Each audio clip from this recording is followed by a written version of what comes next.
sonografia, que é a apneia obstrutiva do sono. Então, voltando, o diagnóstico é feito através da polissonografia, que é um exame trabalhoso, óbvio, porque o indivíduo tem que passar uma noite inteira, dormir lá. Dá para dormir com todos esses eletrodos? Dá, porque esses eletrodos são externos, em geral eles incomodam muito pouco, e o indivíduo que ronca dificilmente esconde. Mesmo que ele cochile em alguma situação, ele vai acabar mostrando a doença dele, que é a apneia obstrutiva do sono. E, de fato, o Dr. Paulo Frange está tocando em vários pontos importantes. A conscientização, que vai desde o Sistema Único de Saúde, do médico que está acompanhando, da seguradora, que deve entender que se esse indivíduo tiver um tratamento adequado, ele vai ter, na realidade, menos complicação. Ele vai ter menos hipertensão, menos ida ao pronto-socorro, ele vai acabar onerando menos, teoricamente, o sistema de saúde. Doutor Geraldo, eu tenho 30 anos de formado. Eu vejo que quando o paciente me traz o resultado da polissonografia que eu pedi, embora eu tenha informações de que aquilo está realmente alterado, a leitura desse laudo, ela é complexa. E aí, para onde indica? Aí nós temos o grande problema de novo. Quem é o especialista para poder fazer uma leitura detalhada, para propor, vamos falar em seguida, qual é o próximo passo depois do diagnóstico? Perfeito. O indivíduo ideal é aquele que conhece do assunto. Nos Estados Unidos, a maior parte dos médicos que lidam com a apneia do sono são pneumologistas. E aqui no Brasil, progressivamente mais, um grupo maior de pneumologistas estão migrando para uma nova área que a gente chama de medicina do sono. Porque não existe só a apneia do sono, existem várias outras patologias. Otorrinos que conheçam do assunto, neurologista e assim por diante. Mas a tendência é a gente criar uma nova especialidade, que é a medicina do sono. Tamanha a quantidade de pacientes que têm problemas do sono. A gente passa 1/3 a 1/4 da vida dormindo.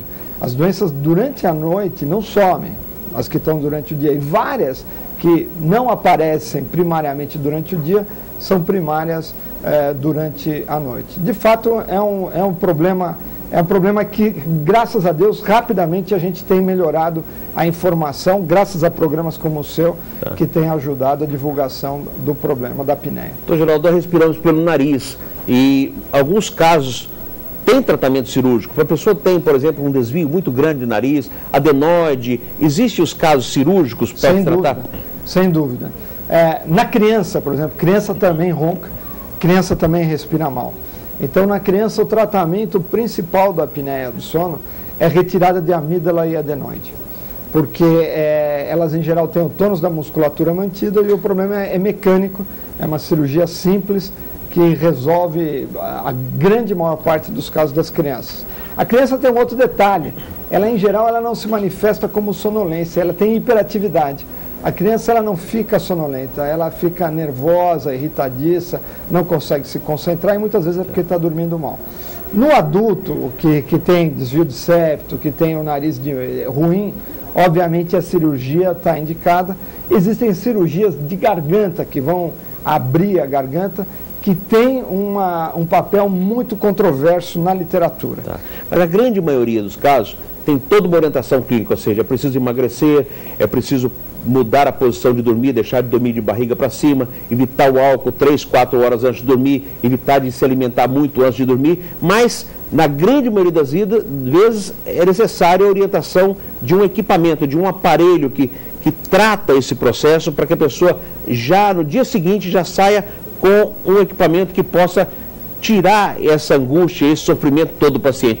Como é a resistência? Porque alguns pacientes têm uma resistência muito grande a usar. Outros, quando começam a usar, percebem a melhora, não querem largar o aparelho por mais nada. Como é feito esse aparelho e para que serve? Perfeito. O Dr. Paulo Frange, então, está lembrando as formas de tratamento da apneia obstrutiva do sono. Como a apneia obstrutiva do sono está ligada à obesidade e à garganta estreita, obviamente, perder peso é sempre uma boa ideia. Dificilmente a gente consegue isso na prática, porque a própria apneia dificulta a perda de peso, como a gente já falou anteriormente. As cirurgias, que funcionam bem em crianças e têm um papel variável em adulto, uma plaquinha feita pelo dentista que joga a mandíbula para frente, como se fosse uma daquelas plaquinhas de morder, de bruxismo, mas ela é diferente, que joga a mandíbula para frente, o indivíduo quando dorme não tem a queda da língua. E a quarta forma, que é o tratamento ideal para apneia moderada ou grave, é o CPAP. CPAP é uma sigla que é o CPAP, pressão positiva contínua na via aérea. É o princípio do pneu do carro, que eu costumo dizer. Você tem um pneu que ele é flácido e você joga uma pressão lá dentro, então você joga uma pressão na garganta que vai abrir a garganta, funciona como uma tala pneumática, uma tala de ar que vai manter a garganta aberta. Então você tem uma máscara e um compressor de ar. Esse compressor de ar joga continuamente ar na garganta e mantém a garganta aberta durante o sono. É a diferença entre ter e não ter apneia, porque você coloca a máscara ligada a um compressor de ar. Esse compressor de ar equivale grosseiramente a um aspirador de pó virado ao contrário. É um aparelho pequeno. Ele é um aparelho pequeno que fica no criado mudo. Então não tem oxigênio nisso, não tem conversa de oxigênio. Não tem oxigênio, ele é um compressor de ar. O oxigênio melhora porque o indivíduo passa a respirar adequadamente. Mas não se usa oxigênio. Não se usa oxigênio. Não existe a história do tubo de oxigênio em casa. Não é um tubo de oxigênio, é uma máscara que equivale a um óculos. Eu costumo comparar o indivíduo com enxerga mal, ele coloca o óculos, a doença dele sumiu instantaneamente. Ele põe uma máscara, em geral uma máscara nasal, que comprime a garganta e abre a garganta por dentro e a doença some. No dia seguinte ele não tem sonolência, ele diminui o risco, igual um indivíduo normal, para hipertensão, morte súbita noturna, acidente vascular cerebral. Então é uma maravilha. Bom, mas é um problema de casal, estão dormindo na mesma cama. Esse equipamento, ele faz barulho, ele incomoda o acompanhante, ele só liga na tomada. O acompanhante tem problema com esse aparelho? A maior parte das vezes as mulheres adoram quando o paciente dorme com o aparelho, porque ele passa a dormir tranquilo. E o problema não é só o ronco, é aquela sensação que você tem do lado de alguém que está se sufocando. É uma sensação muito desagradável e às vezes você não consegue nem dormir. E as mulheres com frequência cutucam o marido, não só por causa do ronco, mas também porque sente que a pessoa está em sofrimento profundo e está prestes a, de fato, ter uma parada, e é realmente assustador. Então o aparelho resolve o problema.